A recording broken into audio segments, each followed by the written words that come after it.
মোংলায় পর্যটকবাহী জাহাজে নিরাপত্তা নিশ্চিতে কোস্ট গার্ডের যৌথ অভিযান।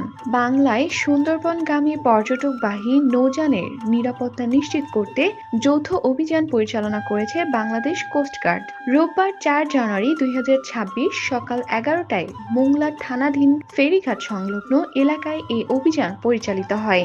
রোববার রাতে কোস্ট গার্ডের মিডিয়া কর্মকর্তা লেফটেন্যান্ট কমান্ডার সিয়াম উল হক এক প্রেস বিজ্ঞপ্তিতে এ তথ্য জানান।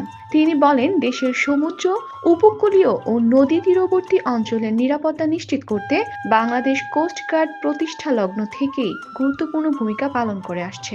জনগণের জানমালের নিরাপত্তা রক্ষায় নিয়মিত অভিযান পরিচালনার মাধ্যমে কোস্ট গার্ড উপকূলবাসীর আস্থার প্রতীকে পরিণত হয়েছে। তিনি আরও জানান, কোস্ট গার্ডের নেতৃত্বে নৌবাহিনী, নৌ পুলিশ, নৌ পরিবহন অধিদপ্তর এবং জেলা প্রশাসন বাগেরহাটের সমন্বয়ে এ যৌথ অভিযান পরিচালনা করা হয়। অভিযানে সুন্দরবনের বিভিন্ন পর্যটন রুটে চলাচলকারী লঞ্চ, ট্যুরিস্ট বোট ও অন্যান্য নৌযানের রেজিস্ট্রেশন, ফিটনেস সনদ, রুট পারমিট, অগ্নি নির্বাপন ব্যবস্থা, প্রাথমিক চিকিৎসা সরঞ্জাম এবং নৌযানের ক্যাপ্টেন ও ক্রুদের দক্ষতা সনদ যাচাই করা হয়। এছাড়াও যাত্রীদের তালিকা সংরক্ষণ, নৌযানের নির্ধারিত ধারণ ক্ষমতা অনুসরণ করা হচ্ছে কিনা এবং নৌযানের ক্যাপ্টেন ও ক্রুদের দক্ষতা সনদ যাচাই করা হয়। এছাড়াও যাত্রীদের তালিকা সংরক্ষণ, নৌযানের নির্ধারিত ধারণ ক্ষমতা অনুসরণ করা হচ্ছে কিনা এবং পর্যাপ্ত লাইফ সেভিং ইকুইপমেন্ট রয়েছে কিনা তার নিবিড়ভাবে পর্যবেক্ষণ করা হয়। একই সঙ্গে যাত্রীদের নিরাপত্তা বিষয়ে প্রয়োজনীয় সতর্কতামূলক নির্দেশনা প্রদান করা হয়।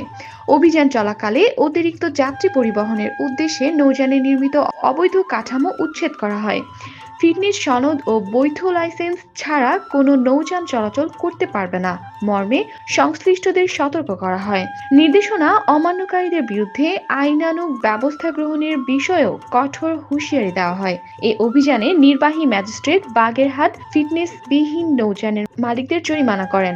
লেফটেন্যান্ট কমান্ডার সিয়ামুল হক বলেন, পর্যটকদের নিরাপত্তা ও ঝুঁকিপূর্ণ ভ্রমণ নিশ্চিত করতে বাংলাদেশ কোস্ট গার্ড ভবিষ্যতেও এ ধরনের অভিযান অব্যাহত রাখবে। খাদিজা রহমান তুলি, সকাল বাংলা নিউজ, নিউজ ডেস্ক।